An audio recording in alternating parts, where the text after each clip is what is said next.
So there's definitely some lessons learned on the whole Cherokee Park disaster, as I'm calling it.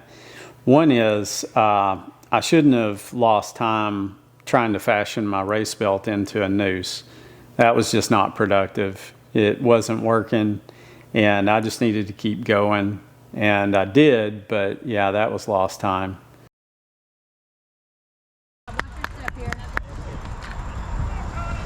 Good job, baby! Way to go, Woo!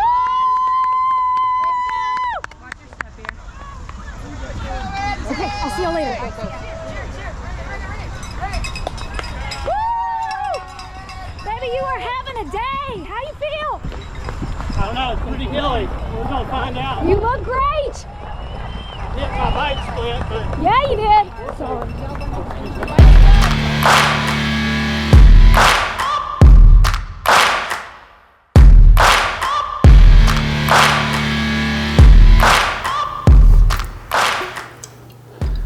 Louisville, Kentucky, the Ville, known for fast racehorses,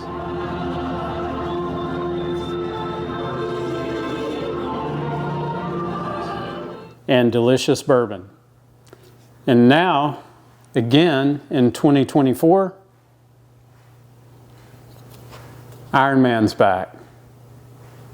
Welcome to my race report for Ironman 70.3 Louisville 2024.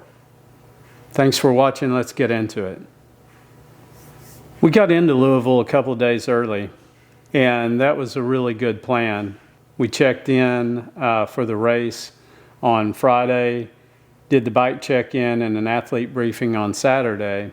We stayed at the loft really close to transition. I had really good sleep on Thursday and Friday night, which those are the key nights. Anyone who's done any of these races knows that the night before the race is not going to be good, and mine, of course, was not. Had a sleep score of like 42 or something. But I really felt pretty good race morning. So race morning, got up at 4:30, actually a little bit before, so that I could capture 4:30 on my watch and do a little a Jocko post on my Instagram account. Actually, things went really smooth. We walked over to transition, left the hotel probably about 5:15, and got to transition about 5:30. Again, we stayed at the Aloft, which is one of the closest hotels, and highly recommend. That's a good location. Transition is big. It's a big race. 2,700 people, I think, totally sold out. And but you know, everything transition morning went according to plan. Now, one thing you do need to know about this race, if you're considering doing it, the swim start, it's a point-to-point swim downriver, and so the swim start is about 1.25 miles away from transition. So you need to allow yourself plenty of time to either ride the shuttles that they have, or we chose to walk like a lot of people. And it's about a 30-minute walk. So we left transition at about 6, maybe just a little bit before. And that was pretty good, but I wouldn't leave later than that if you're planning on walking.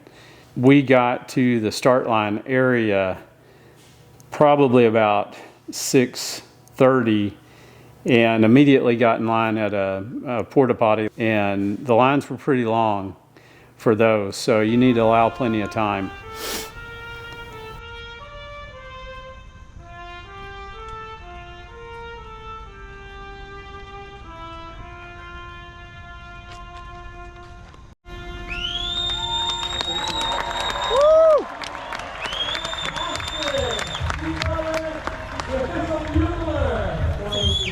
It's a pretty great kid.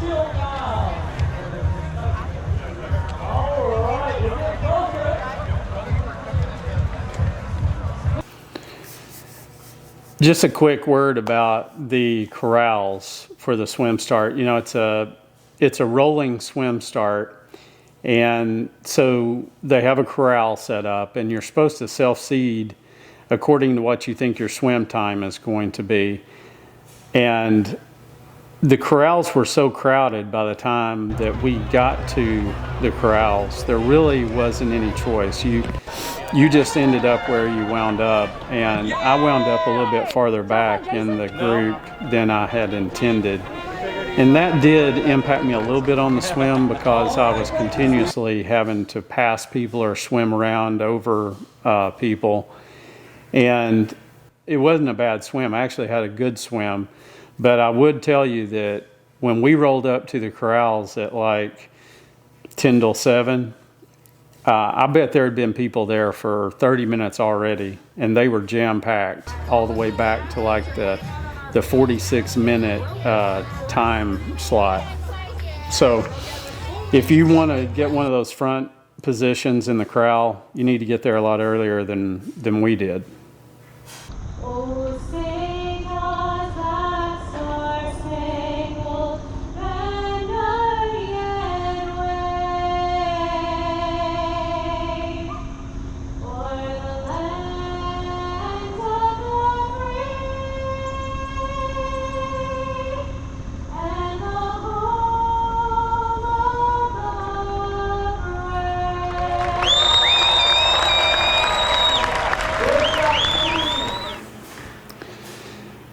So the swim was actually in some doubt for most of the week because the week prior, the water testing had come back, it didn't pass. There was an algal bloom that had to do with some of the hot temperatures leading into the race week, and they hadn't gotten much rain. And really, I think most people thought it was 50-50 whether we would swim at all, and if we did, maybe there would be a change to the course. But fortunately, the day before at the last athlete briefing on Saturday at 3 o'clock, they announced that the swim was going to go ahead as planned and with the original course. And I was super stoked about that because the last 70.3 that I did was Ironman Arizona 70.3 in Tempe, the Phoenix area. And that swim got canceled because of some rain last minute that caused some runoff, and they couldn't test it in time, yada, yada. So I was pretty excited to be able to do a full 70.3 and go after an actual 70.3 PR. It was actually 7:39 before I crossed the swim mat. And something about the way that the race is set up, I should tell you, you go down to a dock and then they feed you into like three lanes where you walk down a ramp into the water. Couple things. One, I'm pretty sure I crossed the timing mat before they put me in the queue on the dock, and that probably added maybe 30 seconds or so to my swim time. Not a big deal, but just something to be aware of. And also when you walk down the ramp into the river, the ramp ends kind of abruptly. I was actually looking for my friend Jason to see if he had already entered the water, and he had. And I was looking off, and I stepped off the ramp and just kind of sank. I didn't get any push or anything. But anyway, just when you get about thigh deep, just go ahead and lean out and get your swim started. I did not. So the river felt good. It was 82 degrees. So it wasn't wetsuit legal. I mean, unless you want to wear a wetsuit and be at the back of the swim and not be eligible. Not that I was chasing podium, but I was happy not to be in a wetsuit. I think it would have been too hot. You know, the river is murky, but overall, I didn't think it was that bad. And I felt pretty good through the first 500 on the swim. I will say another kind of strange thing about the swim is that the buoys are on the left. And I believe this is the only race I've ever done where the buoys were on the left. And that did cause me a little bit of sighting issues. In fact, at the halfway point, I T-boned the halfway buoy with my forehead somehow. But anyway, that wasn't a big deal. And really, I felt pretty comfortable all the way through the swim. I did not feel like I was getting much help from the current. I think the river, they hadn't had a lot of rain, so I don't think the river was really rolling much. And we also had a little bit of a headwind, but it wasn't super choppy. So overall, I had a really comfortable, good swim, and it was a good time for me. So the swim went better than expected.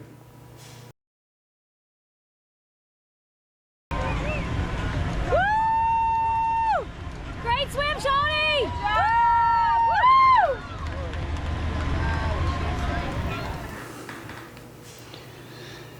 So when you come out of the swim, you hit some steps, and volunteers are there to help you, get up out of the water and all of that. And that was pretty typical Ironman kind of experience.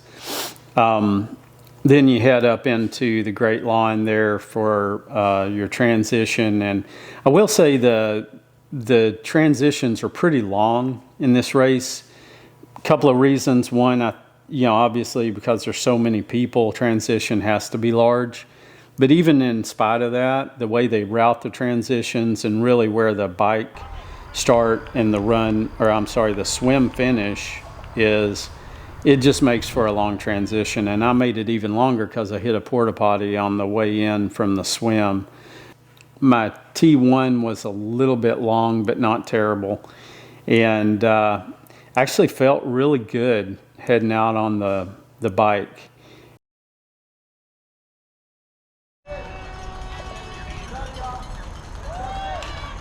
All right! Woo! Go, Sean! Woo!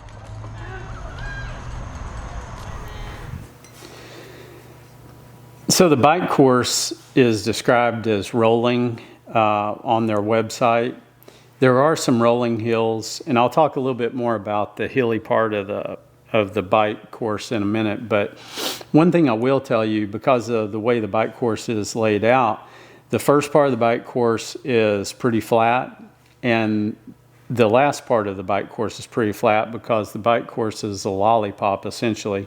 So you go straight out, then you make a loop after you get out about 18, 20 miles away from transition. You make a loop, and then you come back that 18, 20 miles or so.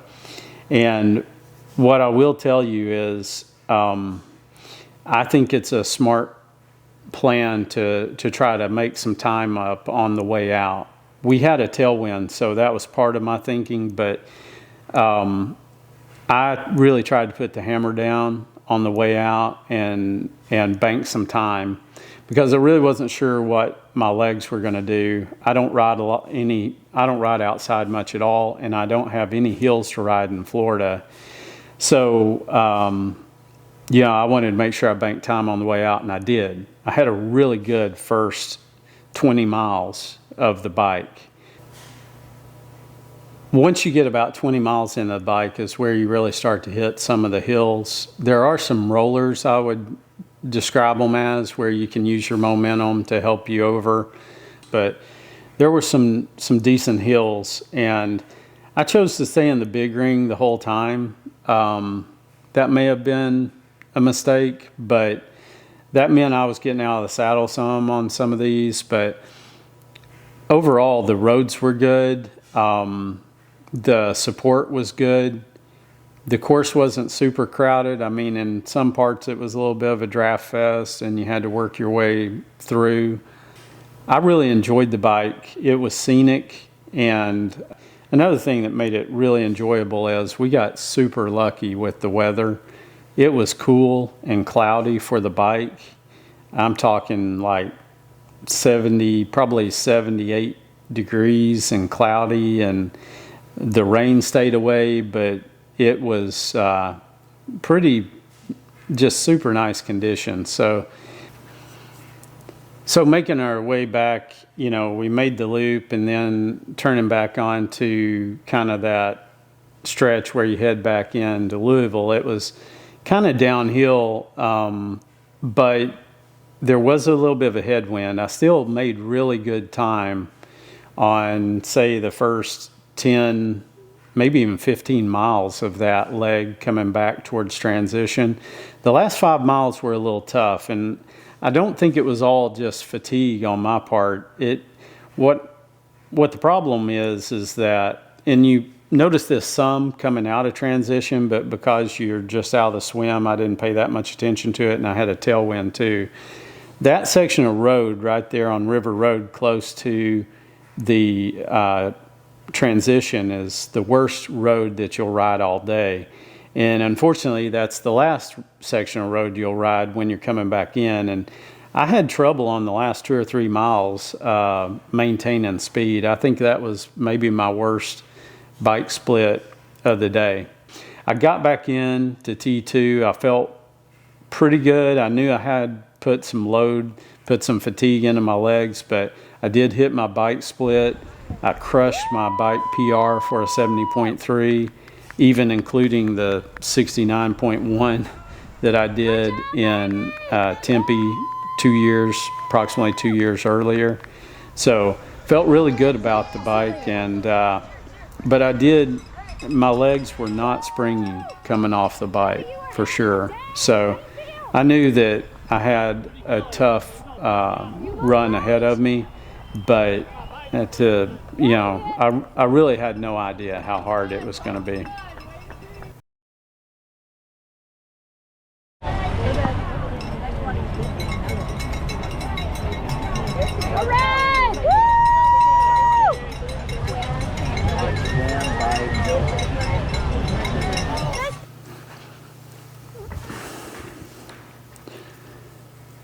So heading out of T2, my plan had been to try to run the first 3 miles down around 8 minutes per mile to kind of force myself to get into a good rhythm and just kind of see where I was at. And the sun had come out, so it was a little bit hotter, but within the first mile of the run, I knew that bike had taken more out of my legs than I'd trained for. And so I started, adjusting my expectations and trying to reset my goals. And so my new goal became 9-minute miles. And I actually was doing pretty good at holding that until I got to Cherokee Park. And I'd been to Cherokee Park.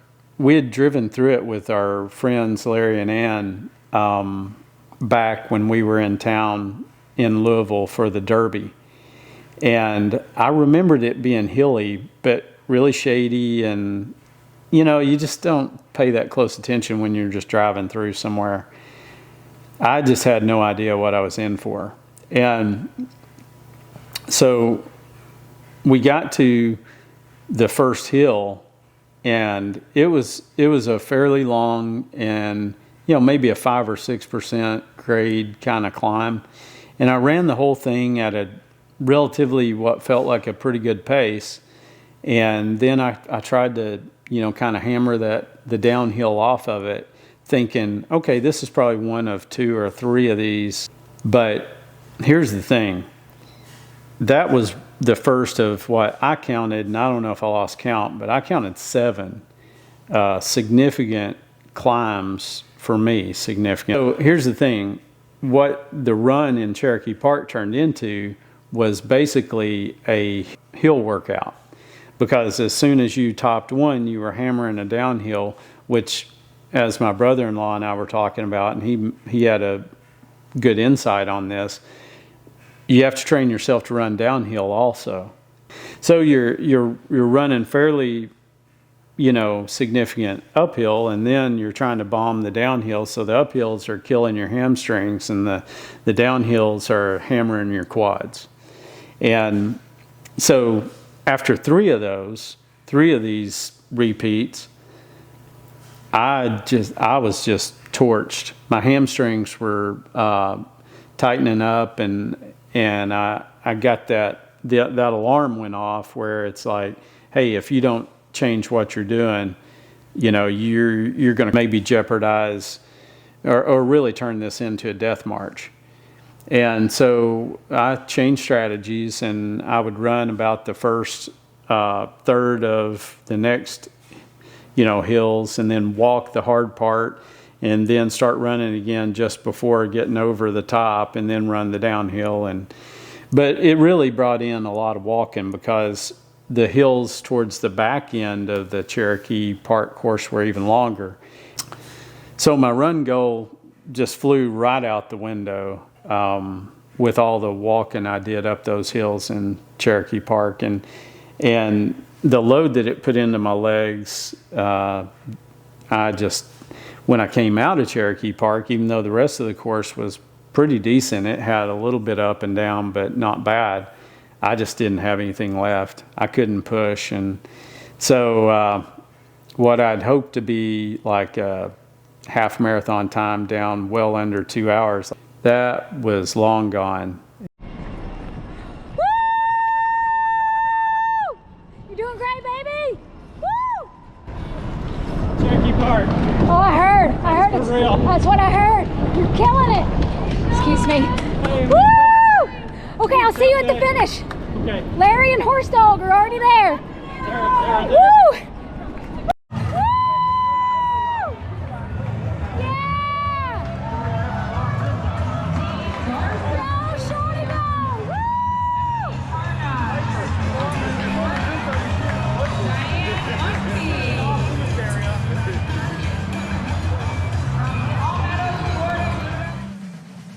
From Palmetto, Florida, give it up for Benjamin Lancaster. Cincinnati Tri-Teams got Dan Fleschauer in the house.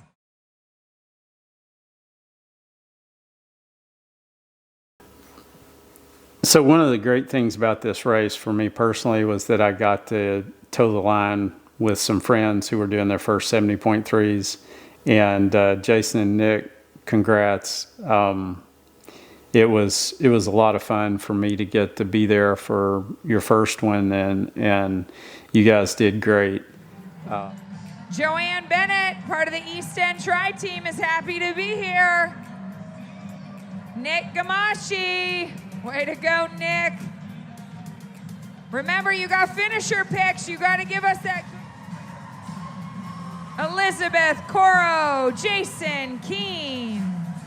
From the Cincinnati Tri-Club, Scott Rudy, Brianna Nightingale, Karen Kusera,